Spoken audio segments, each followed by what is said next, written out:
Het internet hoe wij het nu kennen werd in de jaren 90 uitgevonden door Tim Berners-Lee en Robert Cailliau.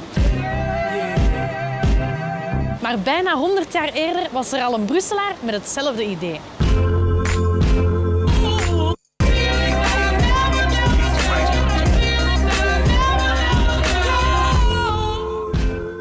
Paul Otlet was een Brusselse visionair die zich aan het einde van de jaren 1800 al bezig hield met de vraag hoe kennis voor iedereen toegankelijk kon worden gemaakt.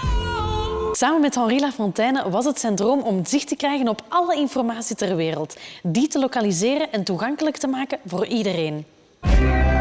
Zo ontstond in 1920 in het Jubelpark het Mundaneum, een gigantisch archief met 18 miljoen steekkaarten die per thema waren gesorteerd. Daarnaast documenteerden ze ook kranten, affiches en postkaarten. Allemaal samen was dit goed voor zo'n 6 kilometer aan papier. Je kon de informatie ter plekke komen raadplegen, maar indien je verder woonde, kon je ook je vraag insturen per post of per telefoon.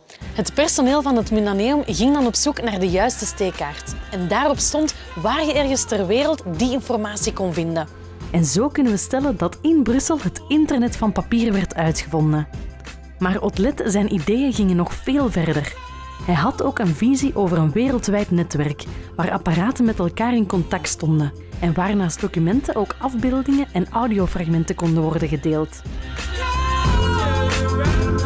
Maar die ideeën heeft hij nooit kunnen verwezenlijken en het Mundaneum sloot ook in 1934. Maar gelukkig werd het later opgepikt en is het nu een archief en museum in Mons.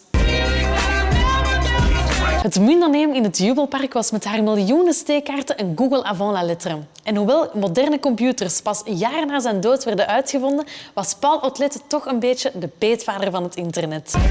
En heb jij nog een vraag over Brussel? Stel ze dan op brus.be en dan ga ik misschien voor jou op zoek naar het antwoord.